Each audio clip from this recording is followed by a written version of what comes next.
विहारी गोपीजन वल्लभ गिरिवरधारी जय राधा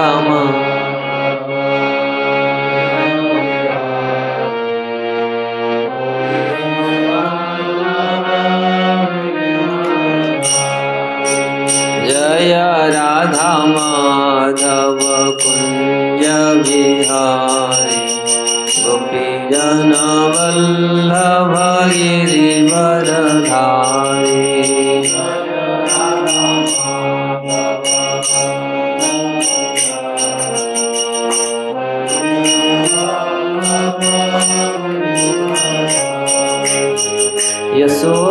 यशोदानंदन व्रजजनरंजन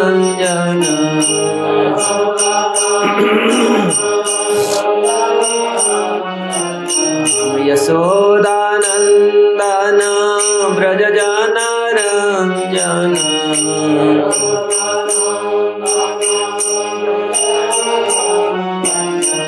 यमुना तीरवनचारी यमुना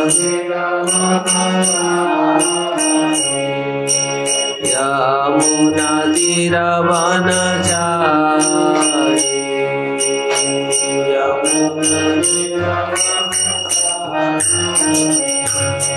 जय राधा माधव कुंज विहारी गोपीजन वल्लभ गिरिवरधारी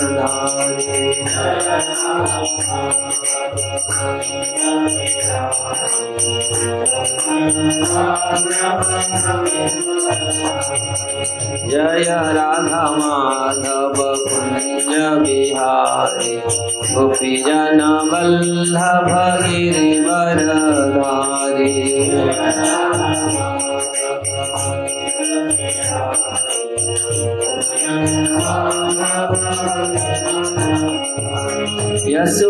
यशोदानंदन व्रजजनरंजन यशोदानंदन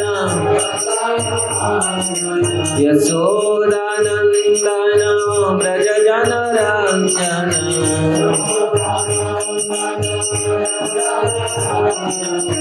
यमुना तीरवनचारी यमुना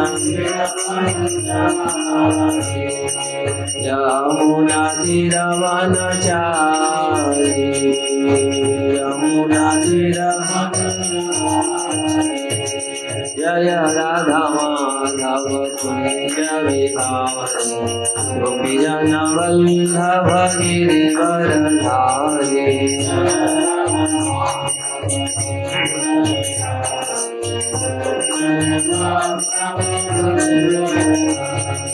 जय राधा माधव कुंज विहारी गोपीजन वल्लभ गिरिवरधारी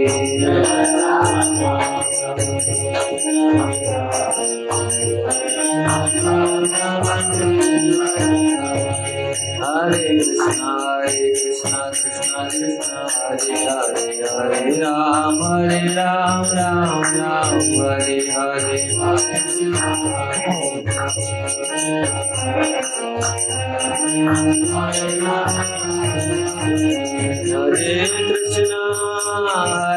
कृष्णा कृष्णा कृष्णा हरे हरे हरे राम राम राम हरे हरे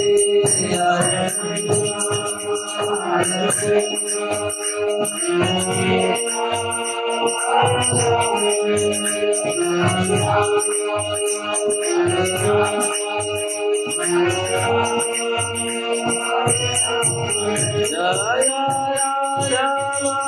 राधा माधव राधे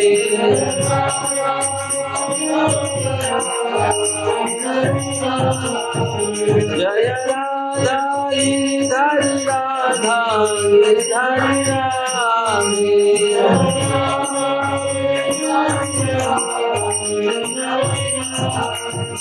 जय कृष्ण बलराम जय कृष्ण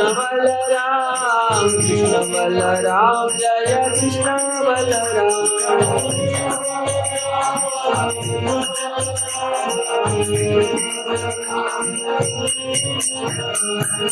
गौरनिताय जय गौरनिताय गौरनिताय जय गौरनिताय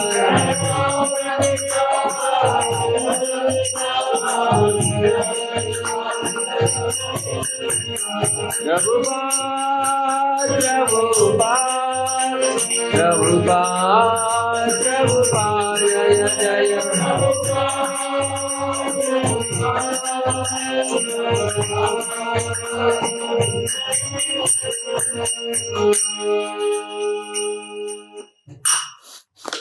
श्री राधा माधव की जय, कृष्ण बलराम की जय, श्री गौर निताय की जय, गिरिराज गोवर्धन की जय, श्रील प्रभुपाद की जय, गौर की जय।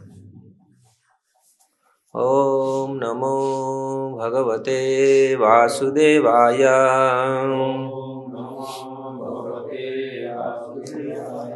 ओम नमो भगवते वासुदेवाय।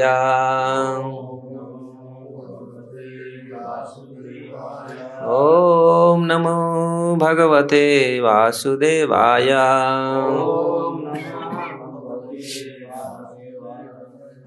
नारायण नमस्कृत्य नरं चैव नरोत्तमं देवीं सरस्वतीं व्यास ततो जयमुदीरये। नष्टप्रायेषु अभद्रेषु नित्यं भागवत सेवया भगवते उत्तम श्लोके भक्तिर्भवति नैष्ठिके। मुखं करोति वाचाल पंगुलंघयते गिरियत्कृपास्तमहं वन्दे श्रीगुरुदिनतारिणं श्रीपरमानन्दमाधवं सर्वशास्त्राधिपीयूषं सर्ववेदैकसत्फलं सर्वसिद्धान्तरत्नाढ्य सर्वलोकैकदृक्प्रदं सर्वभागवता प्राण श्रीमद्भागवत प्रभु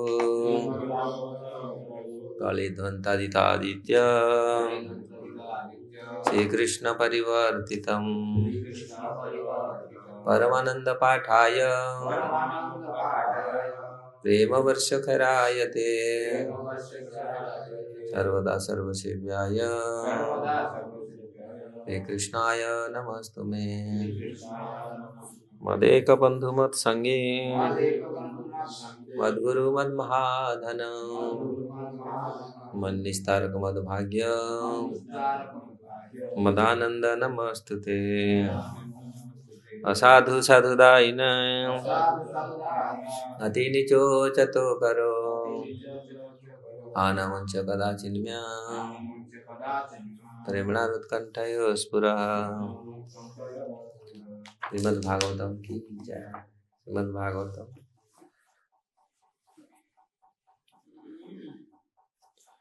दसम स्कंद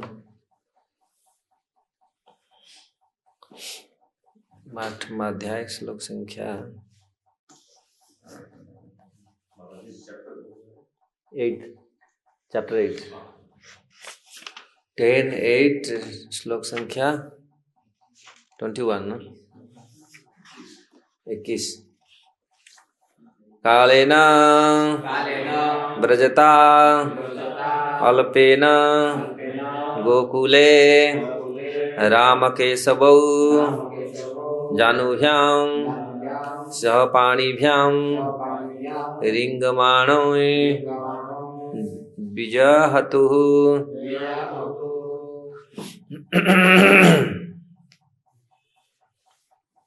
कालेन व्रजतालपेन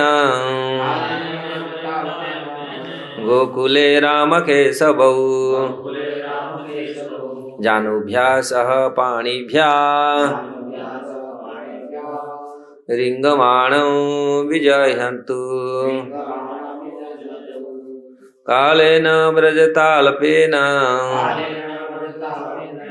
गोकुले राम केशवौ जानुभ्या सह पाणिभ्यां रिंगमाणौ विजगृह्णतु कालेन व्रजताल्पेन गोकुले राम केशवौ जानुभ्या सह पाणिभ्यां रिंगमाणौ विजगृह्णतु। कालेन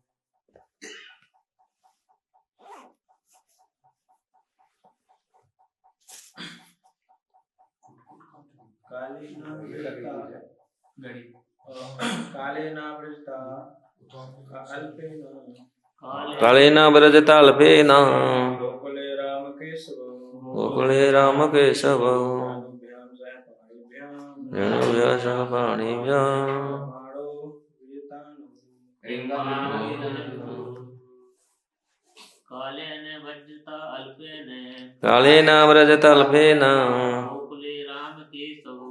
गोकुले राम केशव जानुभ्या सह पाणिभ्यां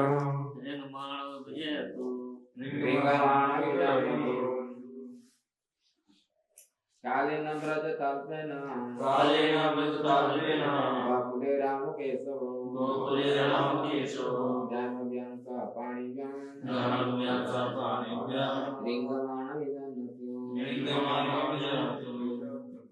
कालेन व्रजताल्पेन गोकुले राम केशव जानुभ्या सह पाणिभ्यां कालेन व्रजताल्पेन गोकुले राम केशव जानुभ्या सह पाणिभ्यां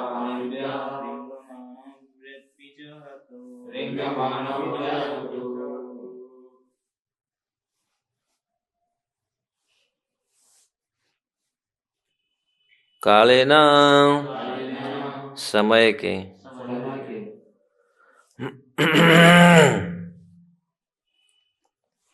व्रजता बीतने पर अल्पेन अल्प अवधि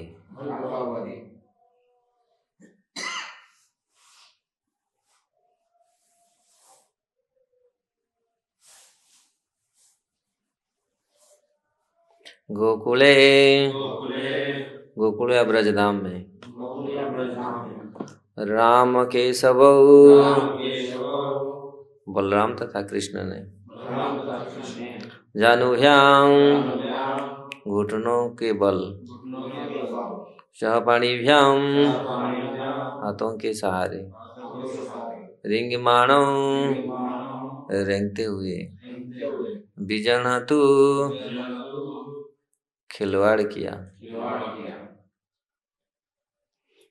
इस श्लोक के अनुवाद तात्पर्य श्रील प्रभुपाद के द्वारा श्रील प्रभुपाद की जाए।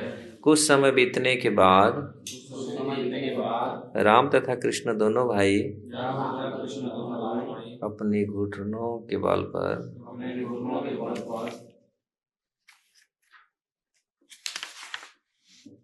घुटनों तथा हाथों के बल ब्रज के आंगन में रेंगने लगे और इस तरह बालपन के खेल का आनंद उठाने लगे।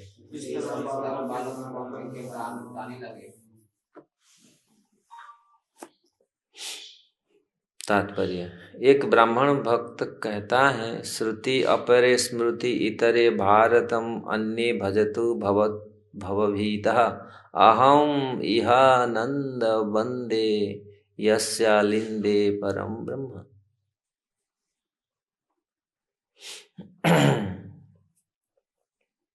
भले ही अन्य लोग भवसागर से डर कर वेदों पुराणों तथा महाभारत की पूजा करे, किंतु मैं नंद महाराज की पूजा करूंगा जिनके आंगन में परम ब्रह्म रेंगते हैं।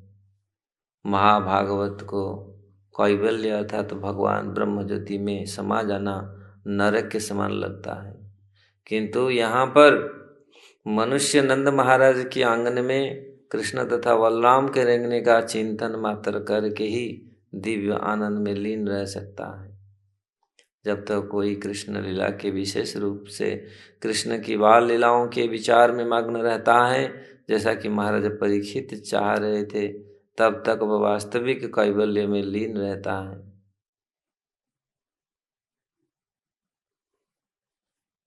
इसलिए व्यासदेव ने श्रीमद् भागवत की रचना की। लोकस्या जानतो विद्धाश्चक्रे सात्वत संहिता। व्यासदेव ने नारद मुनि के आदेशानुसार श्रीमद् भागवत की रचना की, जिससे कोई भी इस ग्रंथ का लाभ उठा सके, कृष्ण की लीलाओं का चिंतन कर सके और सदा सदा के लिए मुक्त हो जाए। श्रुति अपरे स्मृति इतरे भारत अन्य भजत भवदीय भवतीय अहम इह नंद वंदे यस्यालिंद परम ब्रह्म। ज्ञानं तिमिरन्धस्य ज्ञानाञ्जनं शलाकया चक्षुरुन्मिलितं येन तस्मै श्रीगुरवे नमः। श्रीचैतन्यमनोभीष्टं स्थापितं येन भूतले स्वयं रूपकदा मह्यं ददाति स्वपदान्तिकम्। वन्देऽहं श्रीगुरुश्रीयुक्तपदकमलं श्रीगुरुवैष्णवांशां श्रीरूपं सागरजातं सागररघुनाथनेतं त्वं सजीवं साद्वैतं सावधूतं परिजनसहितं कृष्णचैतन्यदेवं श्रीराधाकृष्णपादसहगणललिता श्रीविशाखान्वितांश्च। हे कृष्ण करुणा सिंधु दीनबंधु जगत्पते गोपेश गोपिका कांत राधा कांत नमस्तुते। तप्त कांचन गौरांगी राधे वृंदावनेश्वरी वृषभानुसुते देवी प्रणमामि हरिप्रिये। वाञ्छाकल्पतरुभ्यश्च कृपा सिन्धुवेव च पतितानां पावनेभ्यो वैष्णवेभ्यो नमो नमः। जय श्री कृष्ण चैतन्य प्रभु नित्यानंद श्री अद्वैत गदाधर शिवासादि गौर भक्त वृंदा। हरे कृष्ण कृष्ण कृष्ण हरे हरे, हरे राम राम राम हरे हरे।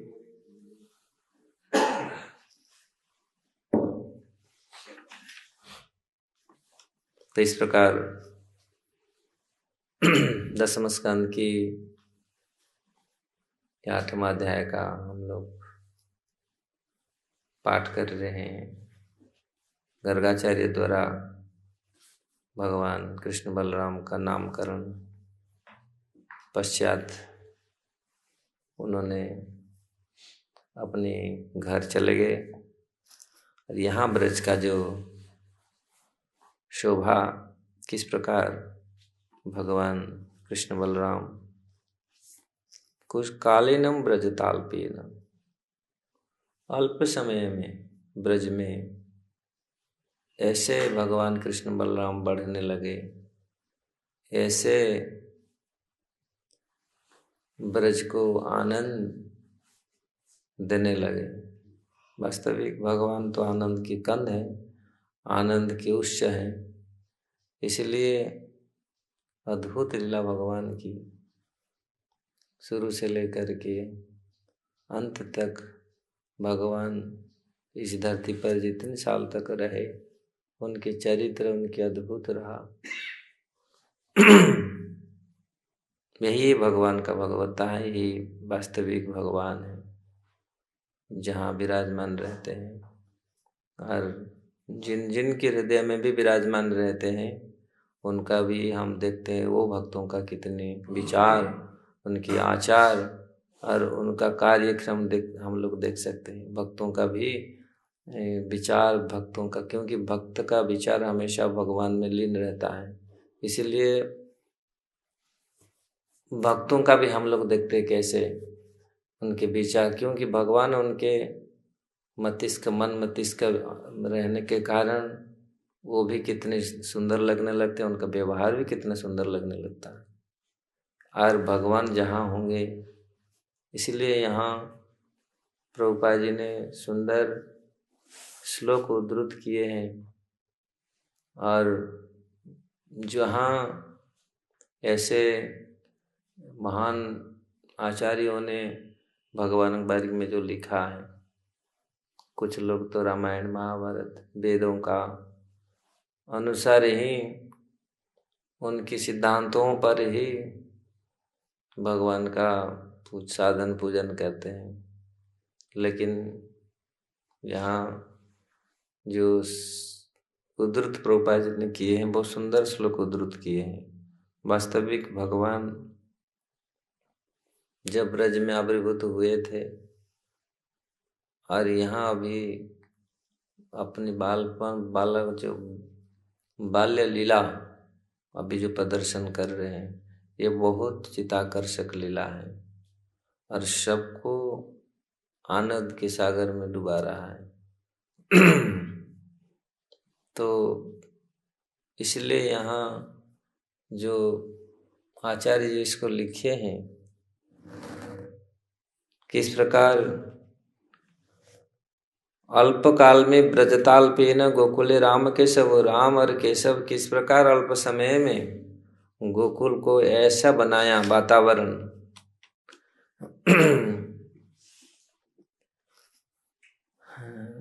इसलिए यहाँ जो प्रार्थना कर रहे हैं प्रबोधानंद सरस्वती लिखे हैं इसको, ये श्लोक, क्योंकि उन्होंने ही यहाँ पर जो कथन जो बात बताई है, जिस प्रकार जगत में लोग वेदों के कथन पर चलते हैं, वेदों में भगवान का जो निराकार और साकार का जो वर्णन किया गया है, निराकार निराकार साकार, अगर हम लोग चर्चा कर रहे थे ना, वेदों में क्या क्या वर्णन किया गया है, निराकार निराकार, फिर लगे लास्ट में साकार, भगवान को ही साकार बताया गया है, भगवान का रूप है। क्यों साकार कहा गया है?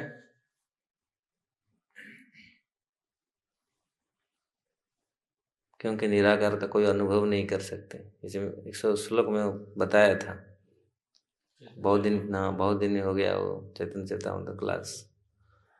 क्यों? क्योंकि ये साकार को आप अनुभव कर सकते, निराकार था निराकार, उसका तो कोई अनुभव नहीं। इसलिए वास्तविक भगवान साकार है, क्योंकि भगवान हृदयंगम कर सकते, अनुभव योग्य है, भावगम्य है, ज्ञान गम्य है। इसलिए भगवान को दिया गया है, वार्ड विभुत हुआ है। इसलिए भगवान जो साकार रूप में जब प्रकटित हो, इसलिए यहाँ जो वर्णन कर रहे हैं, इहम नंद वंदे यस्यालिंदे परम ब्रह्म,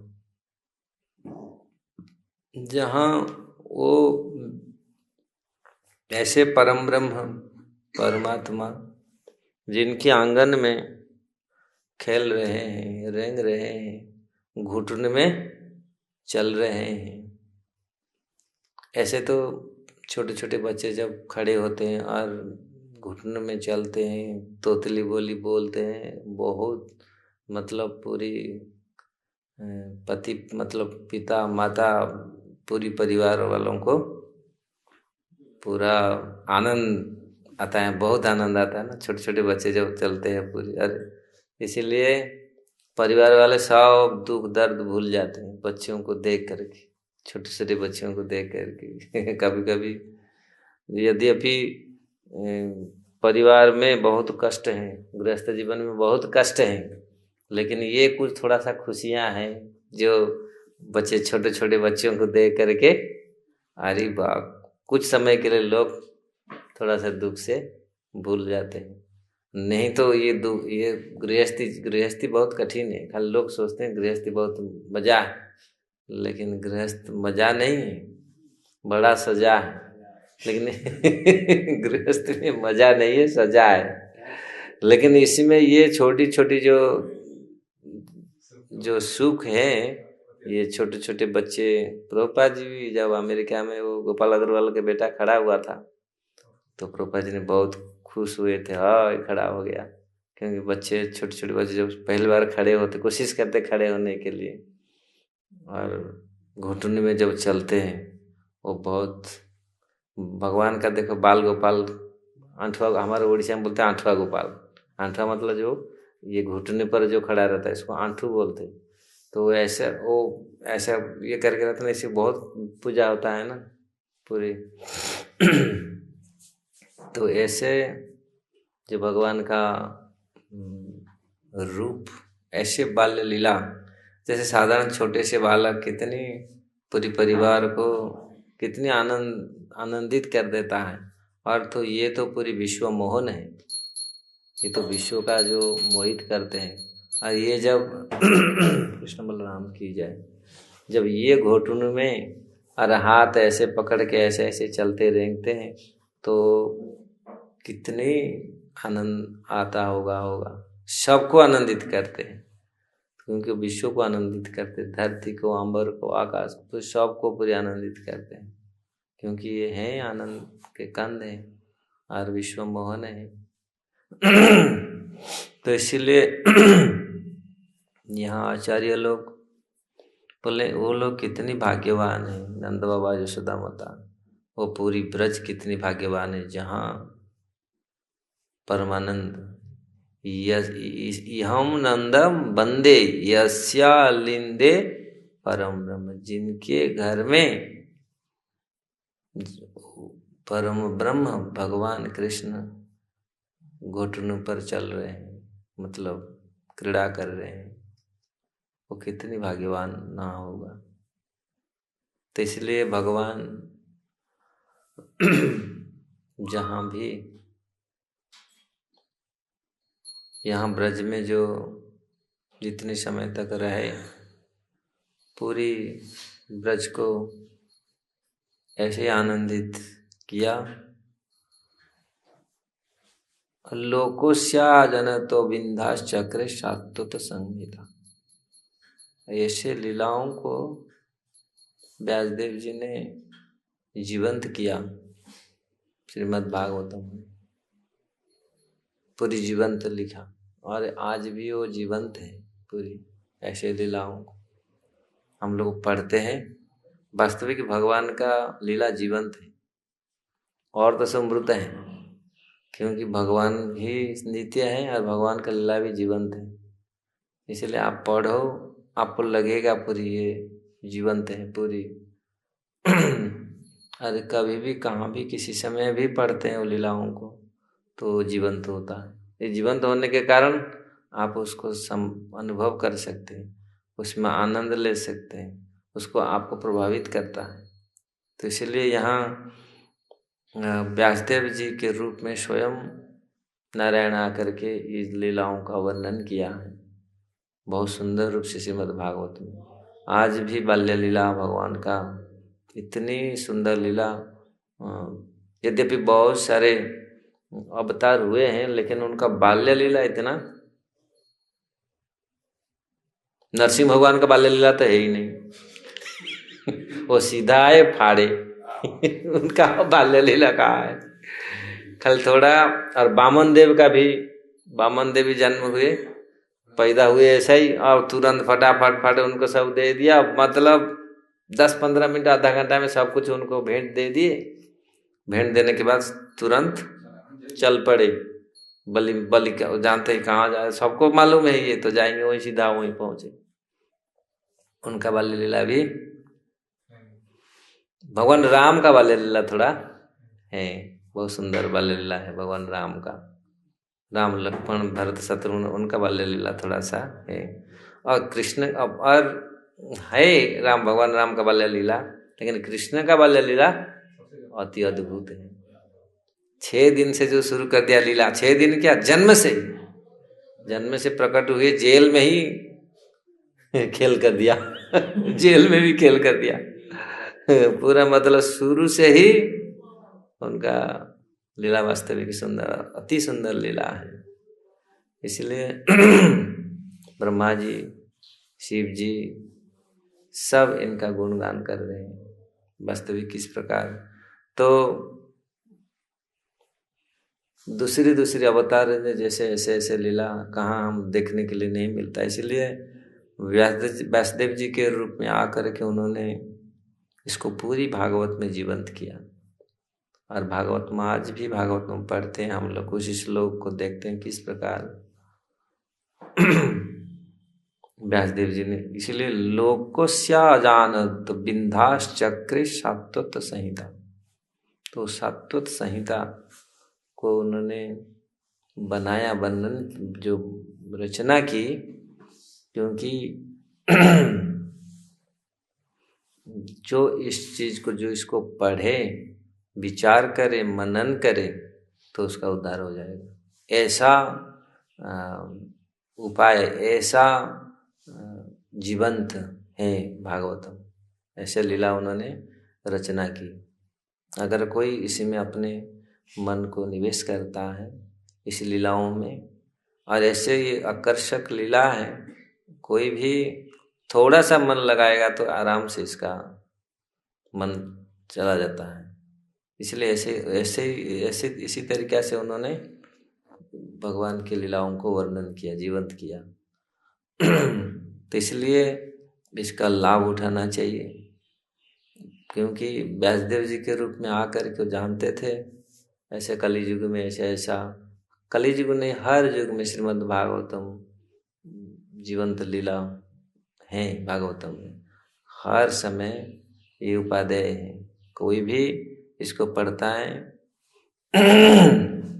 नारद मुनि के आदेश पर व्यासदेव जी ने इसको बहुत सुंदर रूप में वर्णन किया। और कोई भी इसी जगत से मुक्त होना चाहता है, अगर केवल भागवतम को अध्ययन करे, श्रवण करे। भागवत में फिलोसफी है और कथा भी है, लीला भी है, इसलिए बहुत अति सुंदर है। इसको आराम से हृदयंगम कर सकते हैं, आनंद उठा सकते हैं ये लीलाओं में। यही है इस जगत से जाने के, निस्तार होने के लिए, इस जगत से निकलने के लिए उपाय है भगवान का कथा। ये सुंदर, इसलिए यहाँ हमारे आचार्य लोग को बोल रहे हैं, पहले तो मैं उन घर को प्रणाम करता हूँ, उन लोगों को प्रणाम करता हूँ जो लोगों ने, जिनके घर में भगवान खेल रहे हैं, जिनके आंगन में भगवान रेंग रहे हैं, घुटन में चल रहे हैं, तोतली बोली बोल रहे हैं। भगवान तोतली मतलब भगवान क्या, भगवान तो पूरी भाषा भी थी, सारी भाषाओं का ज्ञान है। लेकिन फिर भी जब वो लीला, मानव लीला कर रहे थे, भगवान ऐसे ऐसे बात बोलते थे, ऐसे ऐसे अनेक अर्थपूर्ण बात का आप भागवत में हम लोग देखेंगे। नंद महाराज यशोदा माँ से जो भगवान बात करते थे, ऐसे ऐसे बात एक एक शब्द में कितने कितने, जीव गोस्वामी गोपाल चंपा में थोड़ा सा दिग्दर्शन दिए, एक एक बात कई मीनिंग उसको, क्योंकि भगवान जब एक शब्द प्रयोग करते हैं तो कई बात को जो साधारण लोग आजकल विद्वान लोग को बोलते हैं, तो वो लोग भी बहुत सोफिस्टिकेटेड शब्दों को यूज करते हैं, अच्छा छान के शब्दों को। और भगवान तो भगवान है, भगवान जब बोलते हैं उनके, तो ऐसे भगवान जो तोतली बोली में बोलते थे, यद्यपि भगवान ये सर्वज्ञ हैं, सब जानते, ऐसा क्या वो जानते नहीं कि उनको बोलना नहीं आता, या इनके उम्र के हिसाब से बोले। मानव शिशु के प्रति तो होगा, एक साल के बाद बोलना शुरू करेगा, लेकिन भगवान तो ये कर सकते। भगवान सबको देख करके बता दिए थे। कंस जब पूतना भी आया, देख लिया, शकटासुर आया, जितने सारे राक्षस आए, सब लोग देख करके पहचान लिए ये कौन है। भगवान उसके साथ बातचीत कर, भगवान तो पक्षी पशु गाय सबके साथ बातचीत करते थे, वृक्ष से भी बातचीत करते थे। हम देखे भागवत में ना, भगवान बोल रहे हैं, देखो राम ये पूरी कितनी आपको प्रेम कर रहे हैं, आपको प्रणाम कर रहे हैं, हे बलराम, हे दाऊ, देखो आप ये मुनि जैसे हैं। बहुत सुंदर श्लोक हैं भागवत दशम स्कंद में। एक बार क्लास दिया था चाइना में, मतलब 2-3 श्लोक, 4-5 क्लास हुआ था। ऐसे ऐसे श्लोक, मतलब जो प्रवेश कर रहे हैं वृंदावन में, प्रवेश करते हैं भगवान, कितनी खुश होकर के वृंदावन में प्रवेश कर रहे हैं कृष्ण बलराम, और पूरी ग्वाल बाल गाय और बछड़ों के साथ। तो उसमें वर्णन आता है किस प्रकार वृक्षों को देख रहे हैं भगवान, वृक्ष से भी बात कर रहे हैं, देखो कितने आपको सम्मान दे। भगवान बोल रहे हैं बलराम जी को, दाऊ देखो आपको देख कर के लोग दंडवत कर रहे हैं, इतनी नम्र होकर देखो खड़े हैं। ये देखो पक्षी, ये तो पूरी मुनि बन गई, साधु बन गई, आंख बंद करके आपका रूप को ध्यान कर रहे। ऐसे भगवान उनके पूरी ये को बोल रहे हैं, उनके भावनाओं को देख करके इसी के हिसाब से वो बोल रहे हैं। तो वास्तविक कैसे थे, सर्वभावना भगवान जानते हैं, सबके भावों को जानते हैं कौन किस प्रकार है।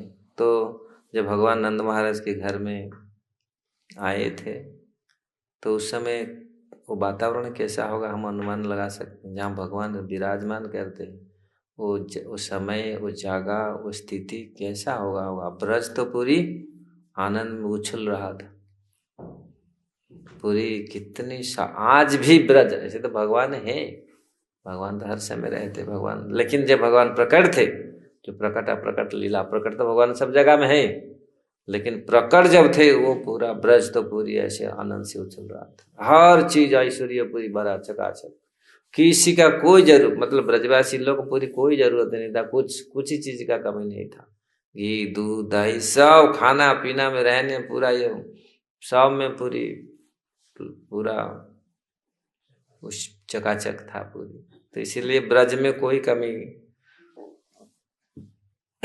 ये जब भगवान रहते हैं साथ में, भगवान अगर हमारे चित्त में रहते हैं, हृदय में रहते हैं, तो इसलिए भगवान को हृदय में रखना चाहिए, चित्त में रखना चाहिए। व्यासदेव जी ने उसी चीज को जीवंत किया भागवत में।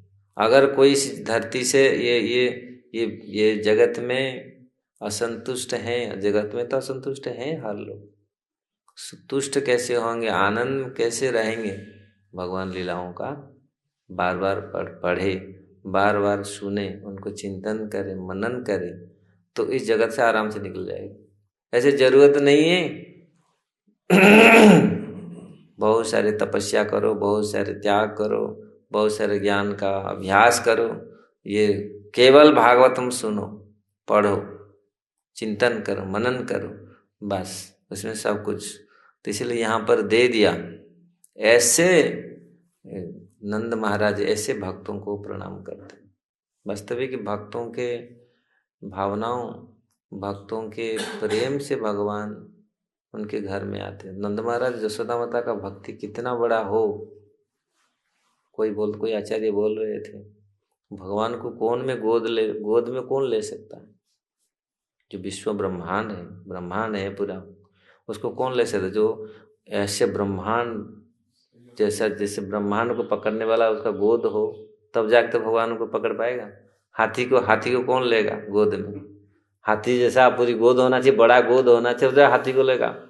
तो ये साधारण जगत में देखो कैसा, और भगवान है, भगवान के लिए भी, भगवान को पकड़ने के लिए, उनको गोद में लेने के लिए भी ऐसा भावना होनी चाहिए, ऐसे शुद्ध अंतकरण होना चाहिए, तब जाके हम लोग सोच सकते हैं यशोदा माता गोद में उनको। और दूसरी राक्षस लोग 2 मिनट 1 मिनट पकड़ नहीं पाए, छोड़े रे छोड़, भाग जल्दी यहाँ से। और तृणावत शकटासुर कितना एक सेकंड भी भगवान को रख नहीं पाए। वही मैं सोच रहा था, वही यशोदा माता कितनी समय तक भगवान को पकड़ के रखते थे। नंद महाराज कितने समय तक, वो लोग कितनी महान और कितनी उनके शक्ति होगा, प्रेम कितना, शक्ति मतलब प्रेम कितना होगा, जो भगवान को पकड़ना इतना आसान है।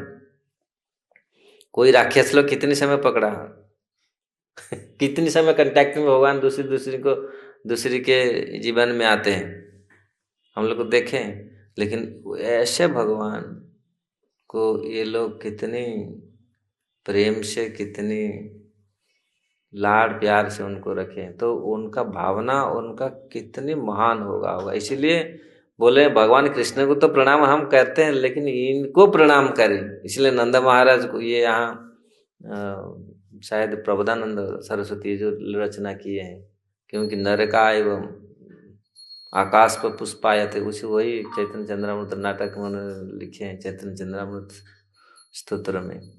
तो उन्होंने इसमें कैवल्य ब्रह्म ज्योति इसमें हम नहीं जाना चाहते हैं और उसको हम पूजा नहीं करना चाहते। हम तो पूजा पहले करें नंद महाराज को, क्योंकि उन्होंने अपने घर में जिन बालकों को उन्होंने पालन किया, जिस प्रेम से, जिस जिस उत्साह से, उनको वास्तविक धन्यवाद है। उनको प्रणाम करते हैं। उनको सेवा करने से हमारा सब कुछ हो जाएगा, क्योंकि उनके आंगन में भगवान घुटन के बल पर चल रहे हैं।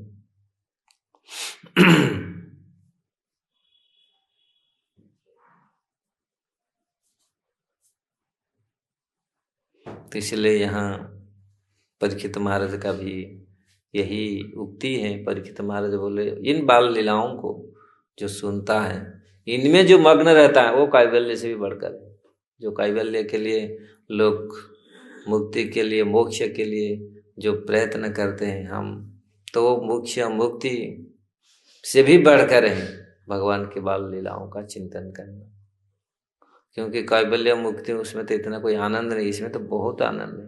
बाल लीला में भगवान का बहुत आनंद। भगवान कैसे पटक रहे हैं असुरों को, कैसे ये कर रहे, सबको स्वयं आनंद, दूसरे को आनंद करा रहे हैं।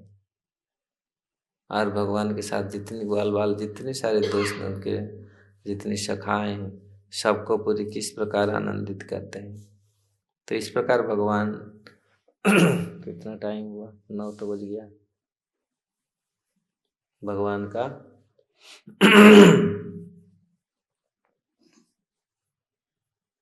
भागवतम का हम लोग नित्य भागवत सेवा होना चाहिए, पढ़ना चाहिए। इसलिए व्यासदेव जी ने इन लीलाओं का वर्णन किया। और जिन जिन महात्माओं के हृदय में ऐसे भगवान रहते हैं, उनको भी प्रणाम करना चाहिए, उनके भी पूजा करना चाहिए, क्योंकि वो लोग भी बहुत महान हैं। जिन जिन हृदय में, जिन जिन भक्तों ने भगवान के हृदय में धारण कर रखा है, क्योंकि वास्तविक भक्त तो वही हैं जिनके हृदय में भगवान सतत विश्राम करते हैं, सतत रहते हैं। और यहाँ तो पूरी स्वयं साकार परम ब्रह्म परमात्मा नंद महाराज के घर में थे, और ऐसे बाल लीला उन्होंने कर रहे थे, इसलिए उनको प्रणाम है। हरे कृष्ण।